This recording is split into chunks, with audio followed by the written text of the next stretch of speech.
Updated June 6, 2018, 6 hours 9 minutes and 25 seconds. The FIFA World Cup 2018 is only days away, so what do you need to know?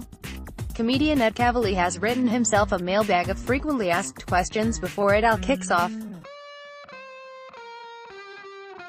Ed, why did you get to write this? Fair point, Ed.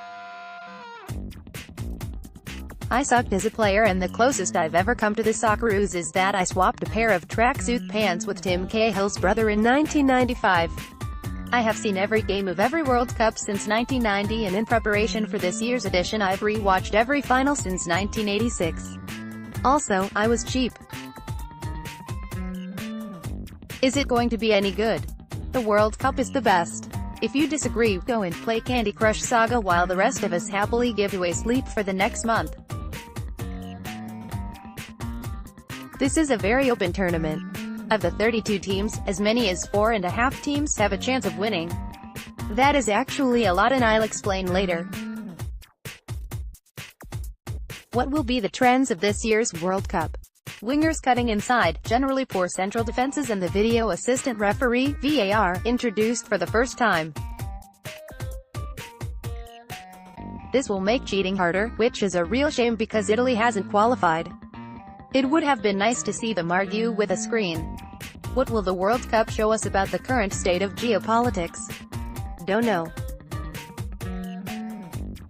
Please refer such questions to Lee Sales and Barry Cassidy. Who wins? As many as 4.5 teams have a real chance. Germany, France, Brazil, Spain, Argentina is the half. They have the best player in the world, one Lionel Messi. They also have a defense made up of players that he would even struggle to name. If the barista or blogger tries to talk you into Belgium or England, just keep calm, smile politely, and then block them on all social media platforms. World Cups are won by squads. One player goes down and another fills the breach. Last time it was a German substitute, Mario Götze, who scored the winning goal in the final. Germany is so good that he's not even in the squad this time. It's very hard to defend the title. Germany's main concern is that they are rushing their goalkeeper back from injury. France has a coach that was a water carrier as a player. Believe it or not, that's a compliment. The French have 3 players that could be the best in the world. That's a huge advantage, but also possibly where the personality clashes could start. Team harmony is their real test. If the French can stay friends, they have their best chance since '98. Brazil has been blessed by an injury to their best player, Neymar.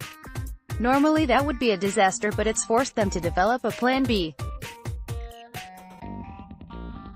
In 2014 they didn't have one, and a 7-1 loss to Germany was the result. Spain has quietly stayed amazing, and if they can find a striker they can trust, then they should be in the semis at least. What about Australia? We have a Dutch coach.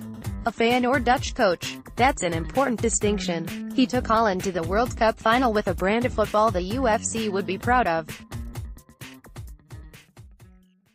Our game against Peru is crucial. Peru is a passionate football nation, and their team has echoes of ours. Good players, but it's team spirit that makes them better than the sum of their parts.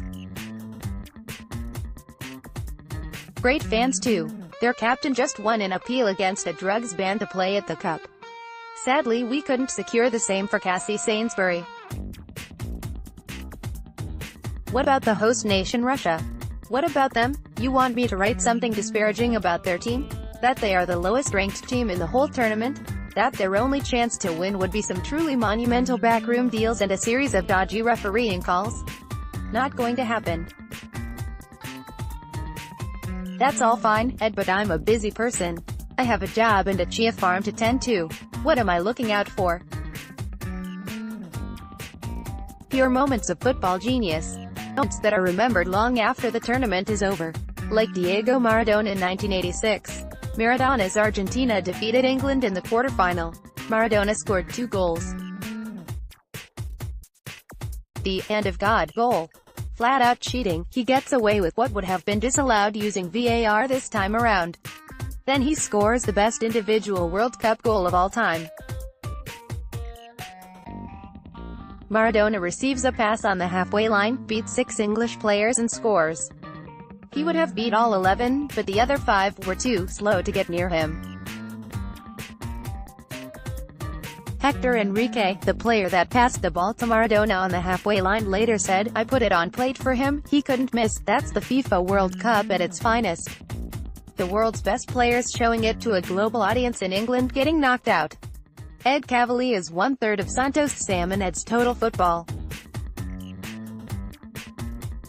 You can hear and watch their coverage over the course of FIFA World Cup on iView, ABC Listen app or wherever you find your favorite podcasts.